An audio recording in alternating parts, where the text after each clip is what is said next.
Revanth Reddy Congress party ఒకటి గుర్తుపెట్టుకోవాలా, భూమి మీద ఎవడు శాశ్వతంగా ఇక్కడే ఉండడానికి రాలే. నీ పదవి కూడా 5 ఏళ్ళే. అలా మీ ఢిల్లీ వాళ్ళ కోపం వస్తే రేపో ఎల్లుండే తీసి పారేసినా కూడా దిక్కులేదు నీకు. నేను ఒకటే గుర్తు చేస్తున్నా, రేవంత్ రెడ్డి చక్రవర్తివి కాదు, నువ్వేమి రాజువు కాదు, నువ్వేమి పెద్ద నియంతవు కాదు. నీలాంటి వాళ్ళు చాలా మంది వచ్చిండ్రు, చాలా మంది వస్తారు ఇంకా భవిష్యత్తులో. ఒకటి మాత్రం పక్కా, పేదవాళ్లతోని ఎస్సీ ఎస్టీ బీసీలు చిన్న సన్నకారు రైతులు ఉన్న మొత్తం భూమిని నేను గుంజుకుంటా, ఏమన్నా చేస్తా. నేను కొడంగల్ మాత్రం మా అల్లునికి ఫార్మా కంపెనీ పెట్టిస్తా అంటే ఇది తెలంగాణ సమాజం మాత్రం తప్పకుండా తిరగబడుతుంది. ఇలా కొడంగల్ మరలబడ్డది, రేపు తెలంగాణ మొత్తం మరలబడుతుంది. నీకు బాగా ఉన్నది, ఏదో కుట్ర అని చెప్పాలి, ఏందో జరిగిందని చెప్పాలి, జైల్లో పెట్టాలి. మా పట్నం నరేందర్ రెడ్డిని కూడా జైల్లో పెట్టిండు. సరే, రాజకీయ నాయకులను మమ్మల్ని జైల్లో పెడితే పెట్టినావు, మేము చూసుకుంటాం. ఎందుకంటే నిన్ను ఏం చేయాలో రేపు మేము అధికారంలోకి వచ్చినాక మాకు కూడా తెలుసు, మేమేం వదిలిపెట్టాం. కానీ ఒకటి మాత్రం పక్కా, ఇవాళ ఈ 21 మందిని ఎవరినైతే నువ్వు జైల్లో పెట్టినావో వాళ్ళ కుటుంబాలు, వాళ్ళ ఉసురు నీకు నీ పార్టీకి తప్పకుండా తాకుతుంది.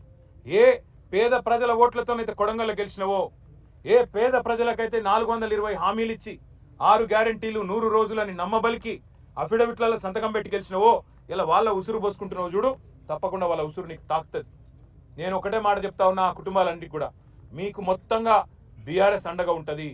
తప్పకుండా 21 కుటుంబాలను మిమ్మల్ని బయటికి తీసుకొచ్చేదాకా బెయిల్ మీద న్యాయ పోరాటం మేమే చేస్తాం. రాఘవేంద్ర యాదవ్ అనే తమ్ముడికి నేను చెప్పిన, తమ్ముడు నా ఉద్యోగం ఏమవుతుంది అన్నా అని అడిగిండు.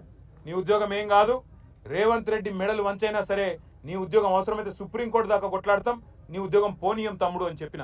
అట్లాగే మిగతా తమ్ముళ్ళు కూడా ఎవరైతే భయపడుతున్నారో, ఇవాళ తిరుపతి రెడ్డి దౌర్జన్యాలకు, పోలీసు వాళ్ళ దురాగతాలకు భయపడుతున్నారో వాళ్ళకు నేను విజ్ఞప్తి చేస్తా ఉన్నా, మిమ్మల్ని ఇంతకంటే పీకేదేం లేదు. ఇప్పటికే కేసులు పెట్టిండ్రు, అటెంప్ట్ మర్డర్ కేసు పెట్టిండ్రు, ఇక జైలు అనేది తెచ్చి పెట్టిండ్రు.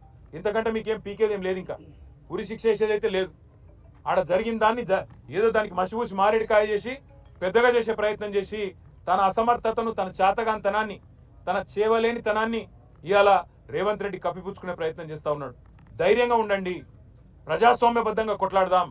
60-70 లక్షల ఎకరం విలువ చేసే భూమిని 10 లక్షలకి అడ్డికి పావుషేరు గుంజుకుంటానంటే తప్పకుండా మీకు అండగా మేముంటాం. న్యాయస్థానాల్లో కూడా మీకు అండగా మేము నిలబడతాం. ఎవ్వరు కూడా బెదిరించినా, ఎందుకంటే వాళ్ళు భయపడుతున్నారు, బయటకు వచ్చినాక బెదిరిస్తారన్నా, మళ్ళా కేసులు పెడతారన్నా, మళ్ళా జైలుకు పంపుతారన్నా, మేము సంతకాలు పెట్టాల్సి వస్తుందేమో అన్నా అని చెప్పి వాళ్ళు భయపడతా ఉన్నారు. వాళ్ళకి మేము అదే చెప్తా ఉన్నాం. బయట ఉండే ఇక్కడ సంగారెడ్డిలో కూడా మొన్న న్యాల్కల్లో ఇక్కడ కూడా మొన్న ఆందోళన జరిగింది.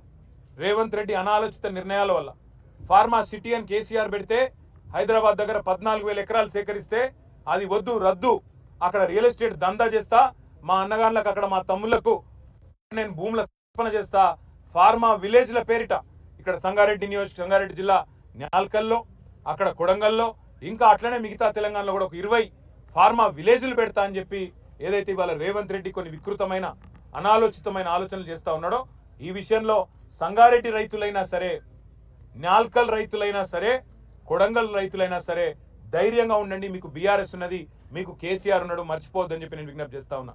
మీకు ప్రజాస్వామికంగా రావాల్సింది, న్యాయంగా రావాల్సింది ఇప్పించేదాకా మేము మీకు అండగా నిలబడతాం.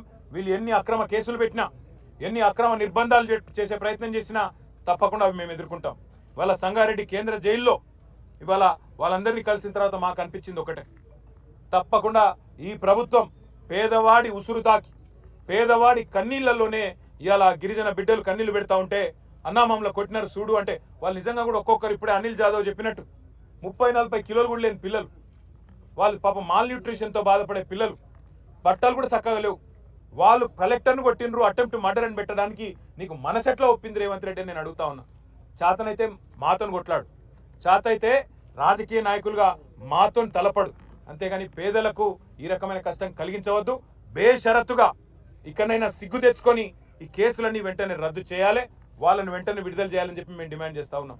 దాంతోపాటు ఇంకా రాష్ట్ర వ్యాప్తంగా ఫార్మా విలేజ్ల పేరిట సంగారెడ్డిలో కావచ్చు, ఇంకొకడ కావచ్చు, ఏదైతే ఇవాళ పేదల నోళ్లు కొట్టే ప్రయత్నం జరుగుతుందో తప్పకుండా అక్కడ కూడా బీఆర్ఎస్ పార్టీ పేదలకు అండగా ఉంటుంది, రైతులకు అండగా ఉంటుంది అనే మాట కూడా మీకు చెప్తూ, ఆ కుటుంబాలన్నిటికి కూడా మేము బయట కూడా మా అక్క కూడా ఇప్పుడే చెప్పింది, ఒక ప్రెగ్నెంట్ అమ్మాయి ఉంది అందులో జ్యోతి అని. రేపు సత్యవతి రాథోడ్ గారు స్వయంగా ఆ అమ్మాయిని హాస్పిటల్ కూడా తీసుకొని పోతా ఉన్నారు. ఇది బీఆర్ఎస్ పార్టీ యొక్క మానవత్వం. ఇవాళ బీఆర్ఎస్ అనే పార్టీ ఈ రాష్ట్రంలోని పేద వర్గాలందరికీ అన్ని రకాలుగా అండగా ఉంటుంది. ఏ కష్టం వచ్చినా మేము ఉంటామనే మాట మళ్ళొకసారి చెప్తూ మరి మీకు కూడా మీడియా మిత్రులకు గత 2 రోజులుగా ఈ సంఘటన అన్నింటిని కూడా కవర్ చేస్తున్నందుకు మీకు కూడా ప్రత్యేకంగా ధన్యవాదాలు, నమస్కారాలు. జై తెలంగాణ.